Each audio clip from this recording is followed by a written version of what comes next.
নমস্কাৰ এই মতে দিব বিচাৰিছো এটা অতিকে গুৰুত্বপূৰ্ণ খবৰ কোনেও শক্তিৰ অপচয় কৰিব নোৱাৰিব অৰ্থাৎ বিদ্যুৎক অপচয় কৰিব নোৱাৰিব অনাবশ্যকভাৱে চলি থকা এসি লাইট ফেন বন্ধ কৰিবৰ বাবে এতিয়া নিৰ্দেশনা জাৰি কৰা হৈছে বিশেষকৈ বিধানসভাত এই নিৰ্দেশনা জাৰি কৰা হৈছে বিধানসভাত বিদ্যুৎৰ অপচয় ৰোধৰ চেষ্টা কৰিছে অতিৰিক্ত সচিবে আৰু যথেষ্ট বিদ্যুৎৰ অপচয় হোৱা দেখা গৈছে বুলি এতিয়া জাননী জাৰি কৰি কোৱা হৈছে যে বিধানসভাত বিদ্যুৎৰ অপচয় বন্ধ কৰিব লাগিব য'ত অকাৰণত নচলাব লাইট ফেন এসি বুলি এনেদৰে মন্ত্ৰী বিধায়ক নাথাকিলেও যেতিয়া নেকি চলি থাকে বিধানসভাত এনেদৰে এইসমূহ লাইট ফেন আৰু এসি এইসমূহ এতিয়াৰে পৰা বন্ধ কৰিব লাগিব বুলি বিশেষ নিৰ্দেশনা জাৰি কৰা হৈছে এই মুহূৰ্তৰ হে ডাঙৰ খবৰটো আমি লৈ অহাৰ চেষ্টা কৰিছো যে বিধানসভাত বিদ্যুৎৰ অপচয় শক্তিৰ সঞ্চয় কৰিব লাগিব বিদ্যুৎৰ অপচয় কৰিব নোৱাৰিব কোনেও প্ৰচণ্ড গৰমে দহিছে ৰাজ্য তাৰ মাজতে এনেদৰে এতিয়া শক্তিৰ অপচয়ক লৈ অতিৰিক্ত সচিব হৰভ হোৱা পৰিলক্ষিত হৈছে মন্ত্ৰী বিধায়ক নাথাকিলেও বিধানসভাত চলি থাকে লাইট ফেন এসি অনাবশ্যকভাৱে চলি থকা লাইট ফেন এসি বন্ধ কৰিবৰ বাবে এতিয়া নিৰ্দেশনা জাৰি কৰা হৈছে নিৰ্দেশনা জাৰি কৰিছে অতিৰিক্ত সচিবে বিধানসভাত বিদ্যুৎৰ অপচয় ৰোধৰ চেষ্টা কৰিছে এতিয়া অতিৰিক্ত সচিবে আৰু সেই সন্দৰ্ভত এক বিশেষ নিৰ্দেশনা জাৰি কৰা হৈছে যথেষ্ট বিদ্যুৎৰ অপচয় হোৱা দেখা গৈছে বুলি জাননী জাৰি কৰিছে অতিৰিক্ত সচিবে বিদ্যুৎৰ অপচয় ৰোধৰ বাবে বা অপব্যৱহাৰ ৰোধৰ বাবে এনেদৰে এতিয়া নিৰ্দেশনা জাৰি কৰিছে অতিৰিক্ত সচিবগৰাকী অসম বিধানসভাৰ অতিৰিক্ত সচিব তথা দায়িত্ব প্ৰাপ্ত বিষয়াৰ এই জাননী যে মন্ত্ৰী বিধায়ক নাথাকিলে ফেন লাইট আৰু এসি বন্ধ ৰাখিব লাগে খালী কোঠাত অনাবশ্যকভাৱে লাইট ফেন এসি জ্বলাই ৰখাৰ কোনো প্ৰয়োজন নাই এইসমূহ বন্ধ কৰি বিদ্যুৎৰ অপচয় ৰোধৰ ব্যৱস্থা গ্ৰহণৰ নিৰ্দেশনা অৰ্থাৎ শক্তিৰ সঞ্চয় কৰিব লাগে বুলি এক জাননীৰ জৰিয়তে এই কথা স্পষ্টকৈ কোৱা হৈছে অপ্ৰয়োজনীয়ভাৱে বিদ্যুৎৰ বিল ব্যয় হোৱা এই বিষয়টোক লৈ হৰভ হৈছে এতিয়া অতিৰিক্ত সচিব অকাৰণত সকলো বৈদ্যুতিক সঁজুলি বন্ধ ৰাখিবৰ বাবে জাননীৰ যোগে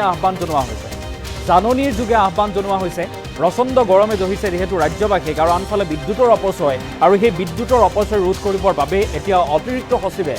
অসম বিধানসভাত অকাৰণত চলি থকা লাইট ফেন এসি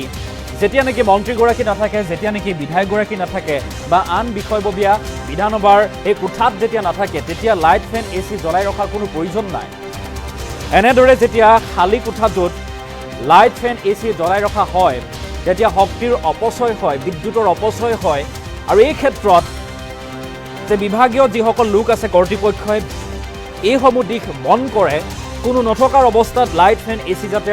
অকাৰণত চলাই নাৰাখে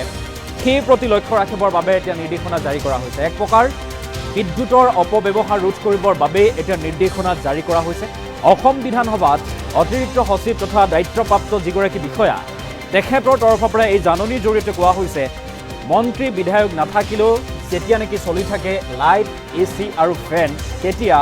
শক্তিৰ অপচয় কৰা হয় আৰু শক্তিৰ এই যি বা বিদ্যুৎৰ অপব্যৱহাৰ কৰা হয় ইয়াৰ ৰোধ কৰিব লাগে আৰু এই ৰোধ কৰিবৰ বাবে এতিয়াৰে পৰা দায়িত্বৰত বা যিসকল লোকে কৰ্তব্যত থাকিব তেখেতসকলে এইসমূহ দিশ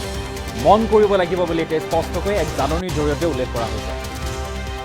আমি পুনৰবাৰ লক্ষ্য কৰিছোঁ অসম বিধানসভাত বিদ্যুৎৰ অপচয় হোৱাৰ খবৰ পোহৰলৈ আহিছে আৰু তাৰ পাছতে এই বিদ্যুৎৰ অপচয় ৰোধ কৰিবৰ বাবে অতিৰিক্ত সচিবৰ তৰফৰ পৰা এক বিশেষ নিৰ্দেশনা জাৰি কৰা হৈছে যেতিয়া নেকি মন্ত্ৰী বা বিধায়কগৰাকী সেই কোঠাটোত নাথাকে তেতিয়া অকাৰণত বা অনাবশ্যকভাৱে চলি থকা লাইট ফেন বন্ধ কৰিব লাগে বা বন্ধ কৰিবৰ বাবে এক প্ৰকাৰ নিৰ্দেশনা জাৰি কৰা হৈছে আৰু এইখন নিৰ্দেশনা আমি ইতিমধ্যে দেখুওৱাৰ চেষ্টা কৰিছোঁ এই নিৰ্দেশনাখনত স্পষ্টভাৱে উল্লেখ কৰা হৈছে যে যিসমূহ অনাবশ্যকভাৱে চলি থকা লাইট বা এসি বা ফেন সেইসমূহ বন্ধ কৰিব লাগে বন্ধ কৰিব এই কাৰণেই লাগে যেতিয়া নেকি মানুহগৰাকী বা সেই কোনো কাম সেই কোঠাটোত চলাই নাই হোৱাই নাই তেনেস্থলত এসি ফেন লাইট জ্বলাই ৰখাৰ কোনো যুক্তি নাই যদি এনেই জ্বলি থাকে তেতিয়া কি হয় বিদ্যুৎৰ অপচয় হয় বিদ্যুৎৰ বা শক্তিৰ অপব্যৱহাৰ কৰা হয় তেনে ক্ষেত্ৰত যথেষ্ট লোকচানৰো সন্মুখীন হ'বলগীয়া হয় এই ক্ষেত্ৰত এতিয়াৰে পৰা মন কৰিবলগীয়া বিষয় হৈছে যে অকাৰণত নচলাব লাইট ফেন আৰু এসি স্পষ্টকৈ অসম বিধানসভাত এনেসমূহ কাৰ্য চলি থকাৰ বিৰুদ্ধে এতিয়া হৰভ হৈছে অতিৰিক্ত সচিব দায়িত্বপ্ৰাপ্ত বিষয়াগৰাকী আৰু তেখেতৰ তৰফৰ নিৰ্দেশনা জাৰি কৰা হৈছে যে বিধানসভাৰ মজিয়াৰ ভিতৰত যিসমূহ কোঠা আছে, মন্ত্ৰী বিধায়কৰ যিসমূহ কোঠা, বিষয়াৰ কোঠা, সকলো কোঠাত যেতিয়া অকাৰণত চলি থকা লাইট ফেন এচি সেইসমূহ বন্ধ কৰিব লাগিব, এক প্ৰকাৰ বন্ধ কৰিবৰ বাবে নিৰ্দেশনা জাৰি কৰা হৈছে।